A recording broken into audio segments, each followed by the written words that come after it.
Turns green. Well, here in the studio to talk us through some of these stories is Alpesh Patel. He's CEO of Prifinium Partners. And Alpesh, thank you very much for coming in to talk to us. Kicking off with the really distressing story of Jamie Bolger, which comes back to us all, doesn't it, despite, what, 17 years having elapsed since it actually happened? I think there's a couple of issues here. I think there'll be a lot of people reading this who will be surprised that, that one of the perpetrators was actually at his liberty, as it were, was free, because for many people they don't understand that murder doesn't mean life imprisonment. The other thing is, of course, it brings up the difficult issue of how do you treat criminals, how do you treat convicts in a civil society? What rights do they have? Because actually the underlying issue here is what are the rights of the convict?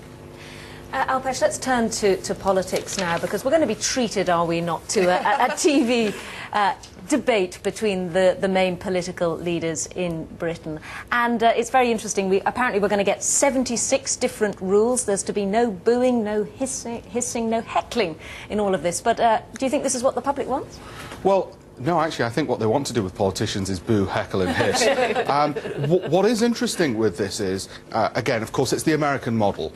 And American elections have actually been won on TV debates. You think of Kennedy, and you think of Reagan in both his electoral victories against Walter Mondale and against Jimmy Carter, who was then the incumbent.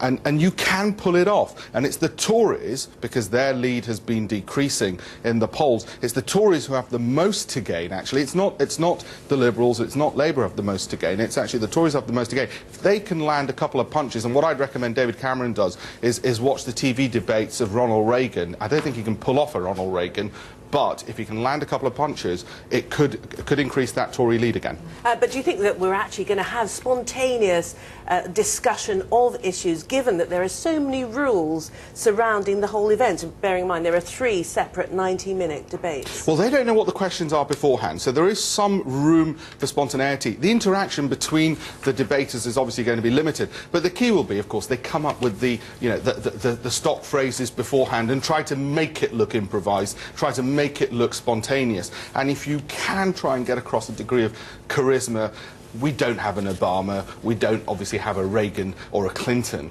but if they can just get a little bit of a headroom, that's the opportunity for them. The unfortunate thing would be if that doesn't actually happen. Now, returning to Greece, Greece is really out of the headlines these days. I wouldn't really want to be George Papandreou at 7 o'clock this morning, would you? Well, you know, it's not just Greece. There's an acronym. It's the PIGS, and I better explain that. It's Portugal, Indeed. Ireland, Italy, Greece, Spain. Those are the economies in most difficulty. And what's probably going to happen with Greece is they're going to do a bond issuance of about €5 billion. Now, given that they're 300 billion in debt, it's not much. However, that's the backdoor route through which somebody like a country like Germany bails them out. They buy into those bonds, and that's going to be the important thing for them if they can get enough financing. But actually, they really need adult supervision from a centralised grouping, not their own people running their economy, because they've made a pig-awful job of it. That kind of thing. Yeah, and looking at the problems, you've mentioned pigs, we go on to the problems in Spain. Yeah. Spanish unemployment still heading way north is today's headline. Just another example of the EU not working. It doesn't work when you need it to work the most, which is in stressful economic times. We don't have the free movement of people which we thought would occur, which would alleviate unemployment in certain pockets, partly because there's massive unemployment throughout the EU, and it's times like this that they need to re-evaluate how the original principles of free movement of individuals, for instance, being one, and the administration of the economy actually operates, because it's falling apart as things stand at the moment. So you don't hold out much hope then for today's announcement from the EU of a new 10-year plan to replace Lisbon? Well, let's see. Where has it got us so far in terms of alleviating some of these economic problems? We've got inflationary problems, we've got low growth, we've got high unemployment. None of these things were supposed to be the serious problem they've become.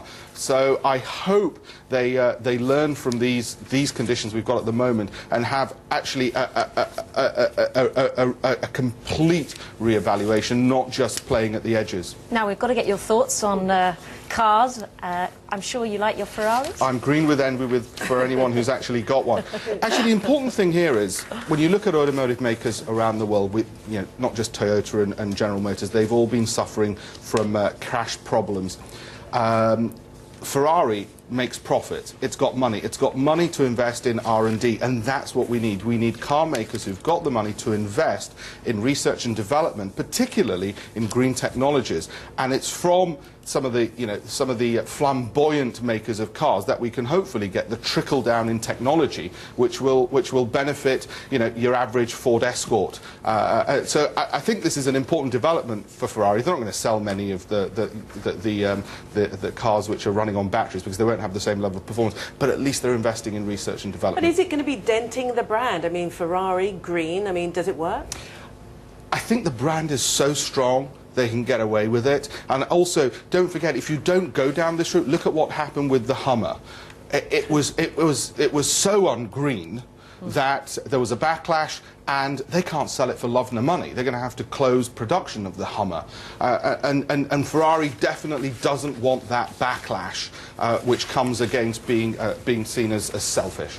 Thank you very much indeed, Alpesh Patel of Pryfinium Partners. Thank you very much indeed for taking us through the papers. That's all from Sarah and from me for now. Thanks for being with us. Bye-bye.